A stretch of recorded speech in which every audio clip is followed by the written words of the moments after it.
Hello, I'm Kelly Cottonitis and welcome to Online Business from Scratch, where I'm taking you behind the scenes as I build my new online business from scratch to a full-time income while making sure it's a great fit for my traveling homeschooling life.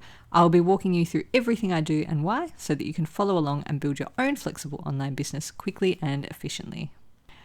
This is the update for day 99 of my new online business. It's 14 days on from my last update, and the thing I'm most excited about is that I did my stats on the first of the month, like I always do, and I realised that I actually made $600 last month. So that was for my third month in business, so I'm pretty impressed with that, especially as I'm focusing more on putting down the foundation while we're travelling, not so much on earning as soon as possible. Most of that was a big affiliate commission for software, and I also did 2 business idea reviews, so it was really good to see that sort of positive result so early on.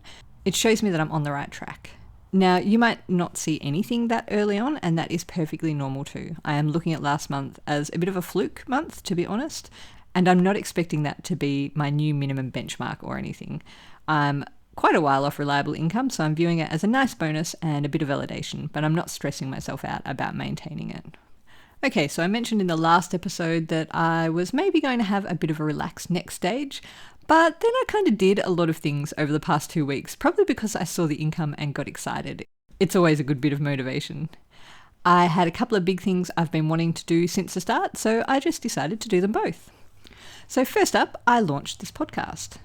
So the way this podcast works is that I've been keeping track of what I'm doing in a doc. Every week or two, I write down what I've been doing, all the tasks I've done to start up and grow my business, with the intent of turning it into an over-the-shoulder type podcast for you all to follow along with. So I decided it was time to actually do it. So I drafted and recorded a welcome and a bit of backstory, plus I recorded what I'd already noted about my first online business steps. And then I did the whole podcast setup work. I came up with a name, made a cover, filled in all the details, got it syndicated to all the platforms and apps, made a podcast page on my site, all those background tasks needed to start a podcast. It actually all only took me 2 part days to get all of that done, and then another half day to get the blog post written with transcripts, YouTube videos made, all the bonus stuff. So I'm pleased with that. A week later, I have 16 followers just on Spotify. I've had 33 listens, and the only promo I've done is a quick email to my list of 216 people, and 138 of them opened it, which is a good open rate, but it is good to note that you will never ever have every single person on your list open your emails. So if you get over 50% with a small list, you are doing pretty well. So now I've launched this thing, I just have to keep going, and that is the hard part for me. I love starting new things, but consistency is not always my strong point. I did start a podcast for my previous business. I did a whole 3 episodes, and then it just all got too hard, and I never made another one. I have learned from that though, so I'm fixing the problems that stopped me doing the last one. So I'm keeping the episodes short, only around 10 minutes. I've also worked out how to transcribe them quickly with AI because transcription was a bit of a nightmare last time. And I've got absolutely everything templated. You will also note that I don't have a fancy intro or any music. I just wanted to get it off the ground ASAP. And that's really the sort of stuff that I find doesn't add that much to the actual episode in terms of quality or listenability, but it takes forever to organise. I figure I can always add it in the future. Now, at the time of me publishing this episode, I have written a blog post on how to start a podcast quickly, with lots of tips and ideas to make the most of it without it being a whole lot of extra work, like my YouTube video hack, which I am quite proud of coming up with, as well as the current stats at the time I published this episode. It will all be linked in the show notes, so if you've ever thought of starting a podcast, which is a great way to really connect with your audience, then check out that post. It is not as scary as most people make it out to be if you don't want it to be. Now, my other big thing is that I kicked off my evergreen email sequence. So you've probably heard that you need to email your list regularly, and that's typically weekly, and so it feels like a weekly chore, right? Writing emails is really intimidating at the start, and looking at the blank page every week will probably make you want to cry because you have no idea what to write. And I get asked that by people all the time, great, I need to send people emails, but what do I put in them? And I came across the idea of evergreen emails a few years ago, and I was very intrigued, but this is the first time I've actually set it up. So basically I'm writing a series of emails that won't date, and I'm putting them in an automation in MailerLite where they go out every Tuesday morning. So if you sign up to my free Business Idea Blitz course, for example, you will get the emails related to the course.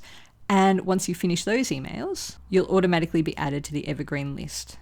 On the next Tuesday morning, Australia time, you'll get the first evergreen email and then one per week after that. So even if I don't write a specific email that week, you will still get an email. And I just need to stay at least a week ahead of the people who started the automation first. Now, my eventual goal is to build this up to about 2 years of content. So imagine if you knew that every person who joined your list got 2 years of relevant, useful emails from you without you needing to do anything more. For me, that just feels like a huge task off my shoulders. I don't need to just keep churning out the emails week after week and worry that people who have signed up for my list in the last couple of weeks are just not going to hear from me for ages. I know they're going to hear from me all the time. And you might wonder about time-critical emails, but it is quite easy to pause it. So if I want to do a launch or promotion or send something that needs to be done at a certain time, I just pause the automation, which takes me a single click, and then I can send all my other emails manually, and then I can start the automation up again when I'm done.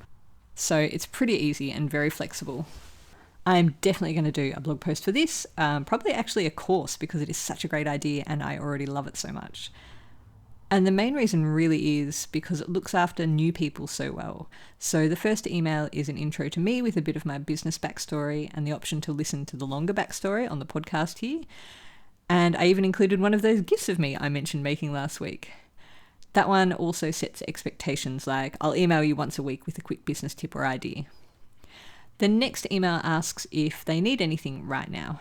It's really short and it encourages replies, and since I've set it up, I've already had great questions which I've answered directly, but I've also added these questions to my business problems doc. So in this doc, I cut and paste the problems and questions people have. So when I want to write something like an evergreen email or a blog post, I have this ready-made resource of problems that people actually want solved. So I can pick one and solve it. And I can also see the trends and get a much clearer picture of what my audience wants and needs. So you can see from that, it's win-win really. People are getting good, reliable content and help, but I'm also learning and I'm staying in contact with people. So it's good all round for everyone. I'm a really, really big fan of it already. So look out for a future course or similar. I will come back and link it in the show notes when I finally get around to it. All right, so if you take the big picture view of this, you may be wondering why I'm doing all of this now. Like, why am I setting up evergreen emails and the podcast? What's the rationale behind all of that? So I looked at everything and said, well, I've got a good freebie. It's converting fairly well. I have a few articles up on the site now for people to read. All of the foundation is there. So now I need to increase traffic and visibility because it's no good having all of these things if no one actually sees any of it. Now, many people would think that this would mean social media and the typical influencer thing of sharing inspirational stuff or making TikTok videos, or the most horrific sounding thing to me would be of trying to make my life look totally awesome on social media and hoping that it will make people feel inadequate so they want to buy my blueprint so they can fix their inadequate life and they too can have a life as awesome as me. Maybe that is a little cynical, but from what I see of social media and particular platforms in general, I don't think so. And that is really not me. I really don't do that sort of faux inspirational stuff, which is actually shaming in reality. That seems to be the norm right now. And I have no interest in building a social media following. I mean, I've done it before. It didn't work that well then, so I'm not going back to it. For me, my version of marketing is all about being genuinely and consistently helpful. And yeah, you can do that on social media, but I will talk about the problem with that in a minute. So a podcast is great. I can show people exactly what was involved in building this business. And if they want to take that info and hack it together themselves, great, go for it. And it's the same with my emails and blog posts. If the sort of stuff I include means people feel confident enough to strike out on their own, then best of luck to them. I wish them all the best and I really hope they succeed. And that's how I got started, all off free resources. It can definitely be done. But I know that some people want some more help and guidance. And if they read and listen to my stuff and they like my style and then decide that I'm the one they want to pay to help them, that's also awesome. That makes it an educated decision based on what they'll actually get from working with me, rather than me selling a lifestyle or vanity metrics like a huge follower number, which may not really translate into income or a sustainable business. And the biggest reason that I prioritize this sort of content way higher than social media is that the podcast and emails and blog posts, all that stuff, they'll continue working for me and paying back my effort for years to come. It's building up a huge content library for people to find and refer to, and hopefully impress them way into the future. But social media prioritizes new all the time. It's like this insatiable beast you have to keep feeding more and more every single day, while keeping up with algorithm changes and the latest best practice for reels and threads and whatever else is out there. I don't even know. And I'm not interested at all in that treadmill. I'm not interested in spending time making a great big pile of 10-second videos that will most likely never be seen again in a week's time. And I'm definitely not interested in coming up with content to please a platform and increase my reach on that platform over pleasing my actual followers. I just don't like the whole social media game, the whole way it's set up, so I am not playing it. And that's why I'm establishing the podcast and the evergreen emails and writing long form blog posts. It is my marketing. It is my way of showing who I am and what I do. And it's also your way of seeing if who I am and what I do is going to be helpful to you before you actually buy anything. And I really want anyone who buys from me to make that decision in a clear-headed way, not because I've subtly shamed them or made them feel inadequate or like they need to buy from me to be a success, because that is really just gross. I want anyone who buys from me to feel great when they hit the buy now button. Anyway, that's my rant for the day. It's probably a little off topic, but as you may have guessed, it's something I feel rather strongly about, and I'll probably do a dedicated episode to social media in the future. I can rant some more. And you can also feel really, really relieved that you don't have to jump on that content treadmill or do silly dances or do any of the things that people tell you that you have to do, because really, you don't have to do them. I didn't do them in my last business. I am not going to do them in this business, and I'm still going to have a successful business.